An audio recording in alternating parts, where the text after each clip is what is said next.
Dois veículos que trafegam com velocidade constante em uma estrada, na mesma direção e sentido, devem manter entre si uma distância mínima.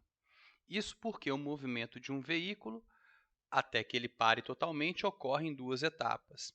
A partir do momento que o motorista detecta um problema, que existe uma freada brusca, a primeira etapa é associada à distância que o veículo percorre entre o intervalo de tempo da detecção do problema e o acionamento dos freios. Bom, a questão não deixa claro, mas fica subentendido que nessa primeira etapa, o veículo ainda não acionou os freios, portanto, a questão acho que quer que a gente diga que o veículo está andando em velocidade uniforme. Não ficou claro, ok? É um problema da questão. Mas, já que o motorista não pisou no freio ainda, essa primeira etapa ela consiste num movimento uniforme, já que o motorista não pisou nos freios ainda. Dessa forma, na primeira etapa, a gente tem que ter algo parecido com isso aqui, ó. Com isso aqui. Por quê?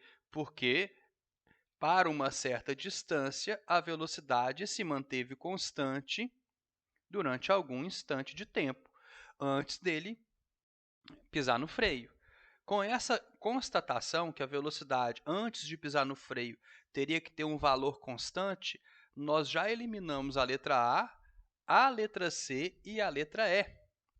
Porque o veículo vai percorrer uma certa distância com velocidade constante e a velocidade vai diminuir só no momento em que o motorista pisar no freio. Entendeu? Nós já saímos de 20% de chance de acerto para 50% de chance. Bom, e agora, Abud? Vamos lá. Já na segunda etapa, se relaciona com a distância que o automóvel percorre enquanto os freios agem com desaceleração constante. Então, a velocidade diminui à medida que a distância que o carro vai percorrendo aumenta. O carro vai andando e vai freando. A distância que ele percorre nesse intervalo de tempo aumenta com o tempo e a velocidade diminui. Então, ambas estão coerentes, correto? A velocidade que está no eixo y diminui à medida que a distância aumenta. Agora, basta a gente saber se ela diminui de acordo com uma função de primeiro grau, já que é uma linha reta, ou se ela diminui de acordo com uma função de segundo grau. Primeiro ou segundo grau? Existe alguma fórmula na física de velocidade em função da distância? Bom, eu lembro de uma, Torricelli. A velocidade final de um corpo é igual à velocidade inicial ao quadrado, né? Ambas estão ao quadrado, mais 2 vezes a vezes a distância que o móvel percorre. Lembrando que quando o movimento é em uma direção só, distância e deslocamento são a mesma coisa.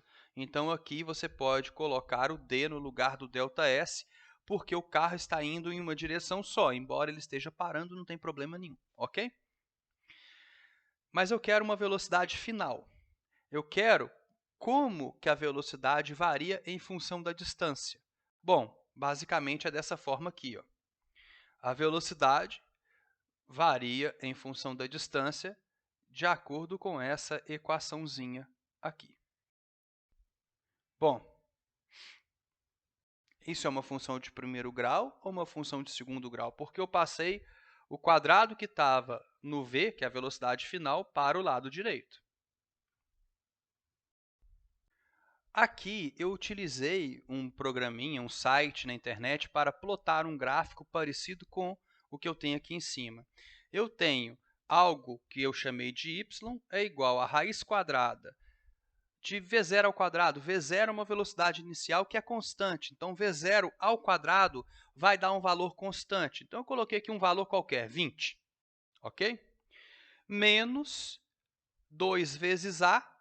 Então, é menos por quê? Porque o carro está desacelerando, concorda? Então, aqui vamos colocar o sinalzinho de menos no lugar do sinal de mais. Se eu falei que a velocidade é positiva e o carro está freando, a aceleração tem que ser contrária à velocidade, ok? Então, olha só, y é igual à raiz quadrada de um valor constante menos outro valor constante que multiplica o x. Então, essa função, eu utilizei, né, um site para plotar esse gráfico, para construir esse gráfico para mim. Então, 20 menos 10x, que é esse gráfico, já que eu rabisquei aqui para caramba, né? Você pode notar que esse gráfico cai, né? O y cai em função de x, muito parecido com a letra D. Mas, de cara, a gente já pode falar que não é uma função de primeiro grau, então o y não vai cair linearmente em função da distância. Ele cai em função da raiz quadrada de alguma coisa, que não é linear, ok? E aqui eu usei esse sitezinho para construir o gráfico, para você ver que essa função é uma função que não é linear, não é uma linha reta, tá bom? E por isso a resposta certa é a letrinha D de dado.